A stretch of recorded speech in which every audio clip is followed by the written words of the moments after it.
We're seeing humanity being used as a commodity, whereby every person has an economic value attached to them, and you are forced to pay if you step outside of the lines. This is human trafficking, folks. This is what our governments do, all governments, folks. The President of the United States is simply the CEO for the United States branch of the global people farm. That's all it is.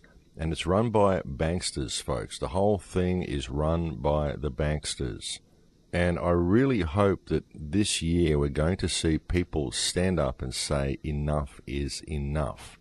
We are sick of our trustees stealing from us, and we're going to change the direction humanity is going in.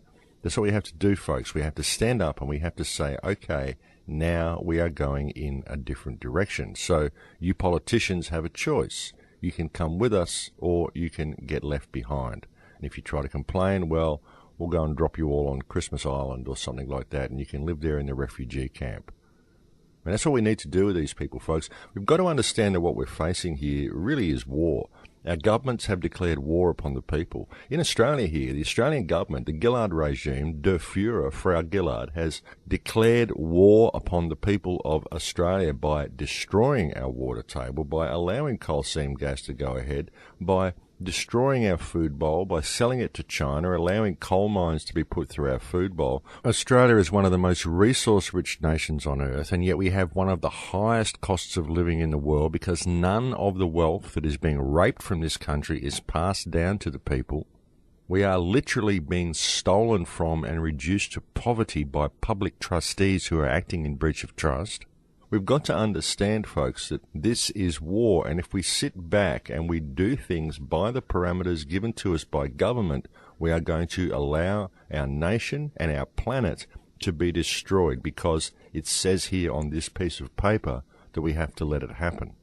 Well, I think that's bullshit, folks. We don't have to let it happen at all.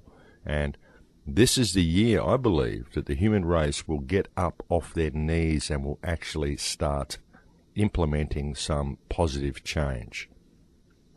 And that's what I intend to do, folks. That's what the Full Circle Project is going to be about. The Full Circle Project is going to be an umbrella mechanism that can be used for virtually any project that offers empowerment to the community in whatever community we visit. That's what I want to do. I want to create a mechanism whereby the whole world can get involved, and we can create dialogue with the politicians as well. And I'm not interested in creating dialogue so I can have a discussion with them. I want to get them into a position where we can tell them what we are doing now and offer them the choice to come with us or to get left behind. Because that's what we have to do. We have to change the direction the planet is going in. We have to restore ourselves to the top of the food chain, and we need to do it now. Because if we don't, then our children are not going to have a future. And we have a responsibility to do this, folks, because we are the custodians of this planet. This generation is the custodians of this planet for future generations. And I think we're doing a god-awful job. And now is the time that we have to stand up and make a difference. And I'm really hoping that the people out there can feel what I'm saying to be true and will be prepared to stand up and do this with me, because we have to take this world in a different direction. The future of life on this planet depends upon it. And no one else is going to do it, folks. Don't wait to be saved. There is nobody descending from the sky who's going to take you to heaven and allow the world to turn to hell around you. There is no galactic federation coming to pick you up. There is no alien intervention that's going to step in and save us. We have to do it ourselves.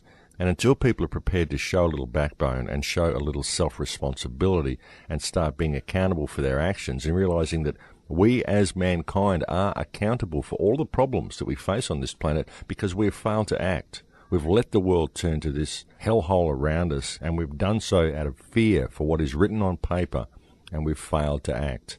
But now is the time we have to act. We've been given an ultimatum by creation, folks. It's got to the point now that if we don't act, then we're not going to have a planet to live on. So that's the choice. You either act or you die, and that is it. So which do you choose? It can be quite confrontational, self-responsibility. And that's why a lot of people don't choose to ever step into it. There are very likely a large number of people on the planet who would prefer to allow the planet to die and the human race to become extinct rather than act, because they are so scared of facing the responsibility that they have. But I still believe there are enough of us here who will step up to the plate and who are prepared to take responsibility for their actions and who are prepared to act.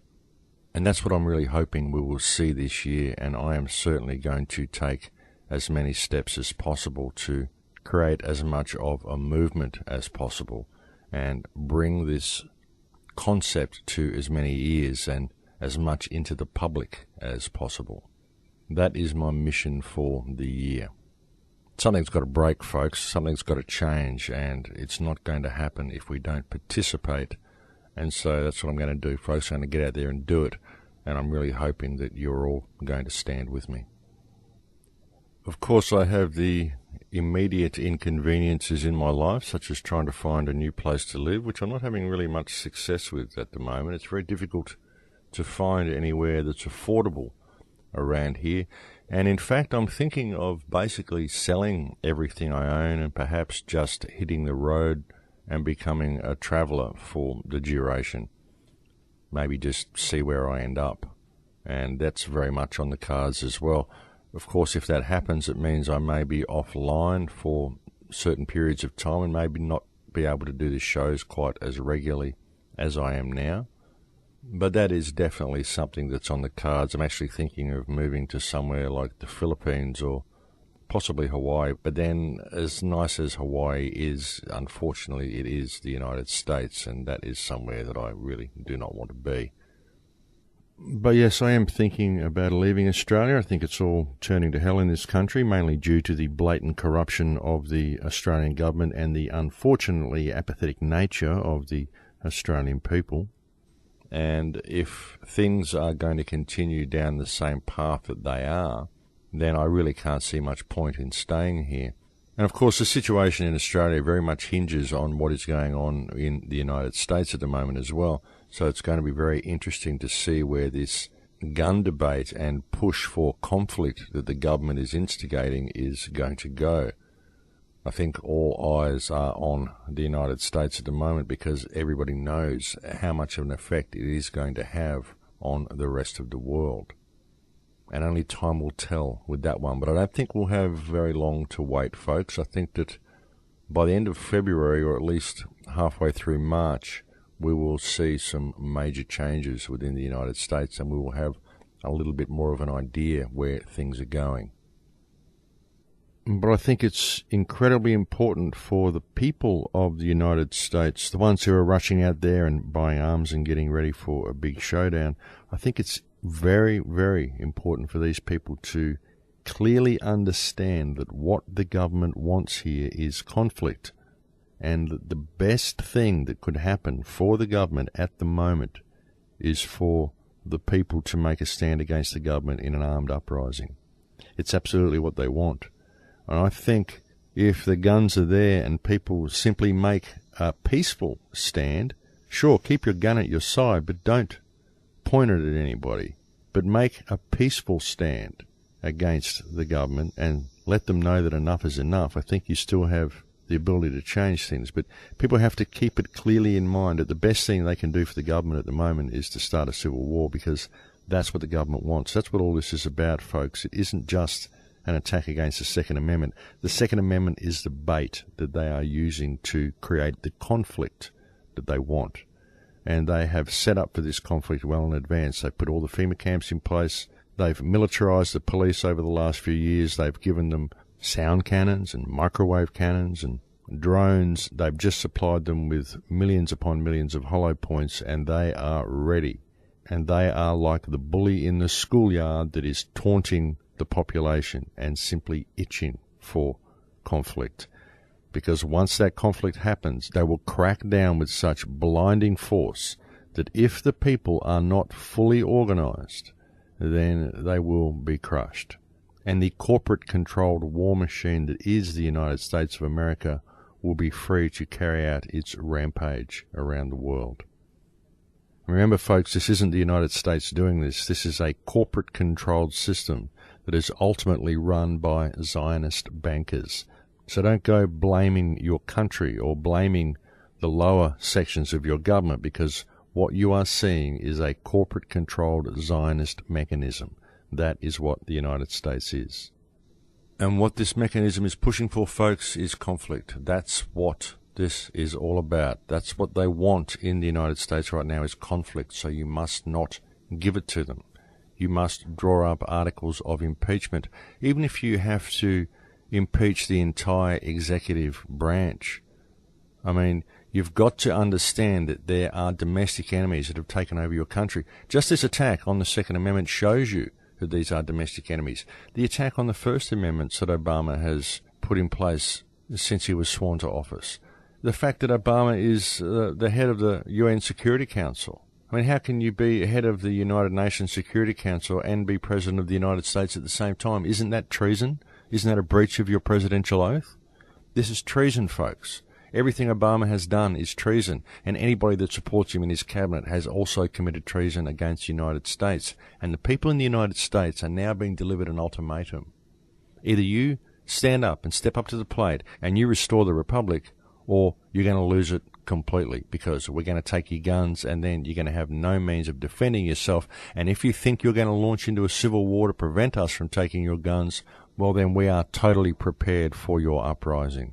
We've got all the camps in place, we've got all the hollow points, we've got the armor, we've got the drones, we've got the satellite surveillance, we've got everything we need to lock this country down into a police state the likes of which the world could only imagine.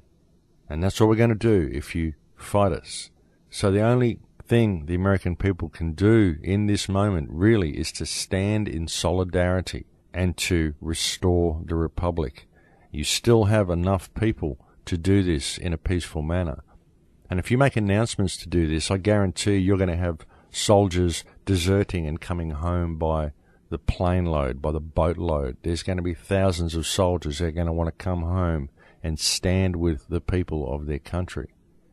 We've all seen this coming for a long time, folks. We all knew there would be a moment when the world had to make a stand, and that time is now. But I think it's break time, folks, so I'll leave it there. Thank you for joining me on the show today, and I'll speak to you again in a few minutes.